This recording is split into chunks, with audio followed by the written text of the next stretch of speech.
दर्शक बंधु आपण कौन जानते प्रभु श्री रामंकर मृत्यु केमिति हैला? तेबे आसंतु जानिबा प्रभु श्री रामंकर मृत्यु किपरि हैला। प्रभु रामचंद्र तेतेय जुगरे 11,000 वर्ष पर्यंत लीला करिया पई मत्यमंडल को अवतार नैथिले।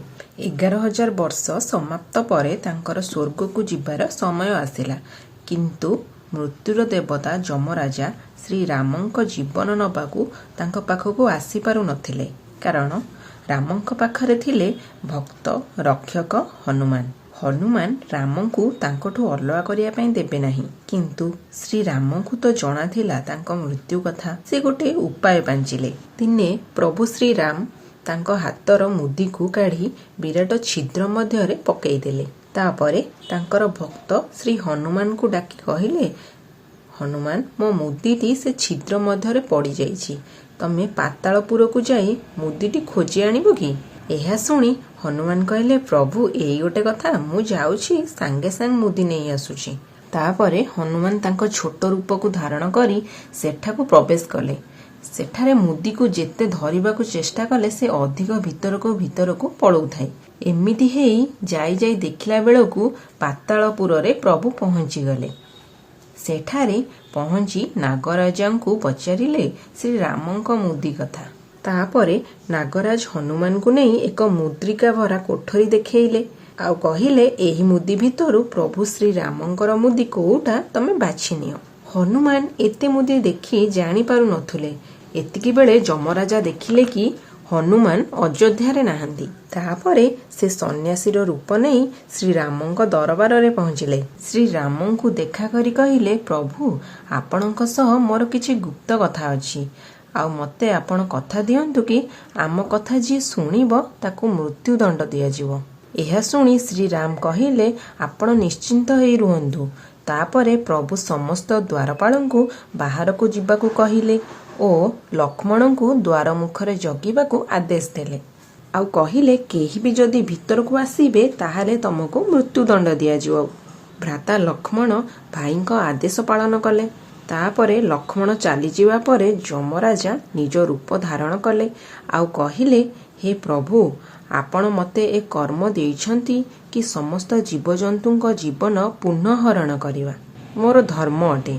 मु भगवान शिव और ब्रह्मांकर आदेश नहीं आसीची कि आपणकर जेतिकी समय थिला ता शेष होई गलानी। एबे आपण निज वैकुंठ धाम को जीवाकू हेबो। समस्त देवादेवी आपणकू विष्णु रूप रे देखिबाकू व्याकुल होउछंती।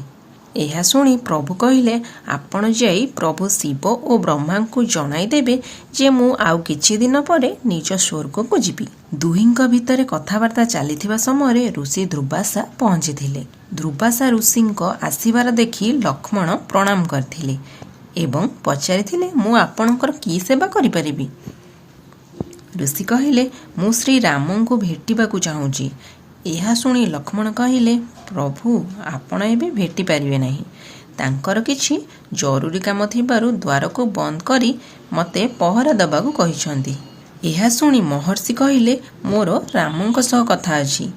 तापरे लक्ष्मण कहिले, मते क्षमा करंतु, आपण एबे तांको भेटी पारिबे नाही, आपण किछि समय अपेक्षा करंतु। एहा सुनी महर्षि रागी गले आ कहिले, तमे मते एबे जदि भेट न कराइबो मु अभिशाप देवी, संपूर्ण अयोध्या जली भस्म होइजिवो। प्रभु राम और लक्ष्मणक जीवन नबा पई एहा देवता मानकर षडयंत्र थिला। एहा सुनी लक्ष्मण चिंतारे पड़ीगले। तापरे रामंक पाखकू जाई कहिले, आपणकू देखा करिबाकू ऋषि ध्रुवासा आसिछंती। लक्ष्मण को देखि जमराजा पळैले। श्री राम कहिले, लक्ष्मण तू एहा कोन कलु? मो वचन अनुसारे तते मृत्यु दंड मिलिबो। एहा सुनी लक्ष्मण ध्रुवासा ऋषिंक अभिशाप कथा कहिले। तापरे लक्ष्मण ऋषिंकू श्री रामंक पाखकू आनिले। किछि समय परे ऋषि चली गले। तापरे श्री राम राज दरबार को समस्तंकू डाकिले एवं लक्ष्मणंकर मृत्यु दंड कथा कहिले। श्री राम लक्ष्मणंकू दुख मनरे कहिले, तुमे अयोध्यारू चली जाओ, ଏହାପରେ ନିଜ ଭାଇଙ୍କ ଆତ୍ମସମ୍ମାନ ପାଇଁ ସେଠାରୁ ଚାଲିଯାଇ ପ୍ରଭୁ ଲକ୍ଷ୍ମଣ ସରଜ ନଦୀ କୂଳରେ ପଞ୍ଚ ଇନ୍ଦ୍ରିୟଙ୍କୁ ଦମନ କରି ନିଜ ନିଶ୍ୱାସ ପ୍ରଶ୍ୱାସକୁ ବନ୍ଦ କରି ଜଳ ମଧ୍ୟରେ ଜଳ ସମାଧି ଦେଇଦେଲେ। ତାପରେ ପ୍ରଭୁ ଶ୍ରୀରାମଙ୍କ ମନରେ ବହୁତ ଦୁଃଖ ହେଲା, କାରଣ ତାଙ୍କ ପାଖରେ ତାଙ୍କ ସୀତା ନାହାନ୍ତି କି ତାଙ୍କ ଭାଇ ବି ନାହାନ୍ତି। ସେ ମନେ ମନେ ଭାବିଲେ, ମୁଁ ଏ ଜୀବନ ରହିକି ଆଉ କ'ଣ ଲାଭ। ଏହାପରେ ପ୍ରଭୁ ମନସ୍ଥ କଲେ କି ସେ ଜଳ ସମାଧି ଦେବେ, କିନ୍ତୁ ଅଯୋଧ୍ୟାବାସୀ ରାମଙ୍କ ସହ ଯିବେ ବୋଲି କହିଲେ। ଏହା ଶୁଣି ପ୍ରଭୁ କହିଲେ, ମୁଁ ତୁମକୁ ସରଜ ନଦୀ ତଟରେ ବିଷ୍ଣୁ ରୂପରେ ଦର୍ଶନ ଦେବି, ତମେ ସମସ୍ତେ ମୁକ୍ତି ପାଇଯିବ। ସକାଳ ହେଲା ପରେ ସମସ୍ତେ ଯାଇ ସରଜ ନଦୀ ତଟରେ ପହଞ୍ଚିଲେ। ତାପରେ ପ୍ରଭୁ ଜଳରେ ପଶି ଜଳ ସମାଧି ଦେଲେ ଓ ବିଷ୍ଣୁ ରୂପ ଧାରଣ କଲେ। ଏହିପରି ଭାବେ ପ୍ରଭୁ ମର୍ତ୍ତ୍ୟମଣ୍ଡଳ ତ୍ୟାଗ କରିଥିଲେ। ଦର୍ଶକ ବନ୍ଧୁ, ମୁଁ ଆଶା କରୁଛି ଆପଣ ସମସ୍ତଙ୍କୁ ଭିଡ଼ିଓଟି ଭଲ ଲାଗିଥିବ। ଭଲ ଲାଗିଲେ ଲାଇକ୍ କରନ୍ତୁ। ଏହିପରି ନୂଆ ନୂଆ କିଛି ଭିଡ଼ିଓ ଦେଖିବା ପାଇଁ ଆମ ଚ୍ୟାନେଲଟିକୁ ସବସ୍କ୍ରାଇବ୍ କରିନିଅନ୍ତୁ।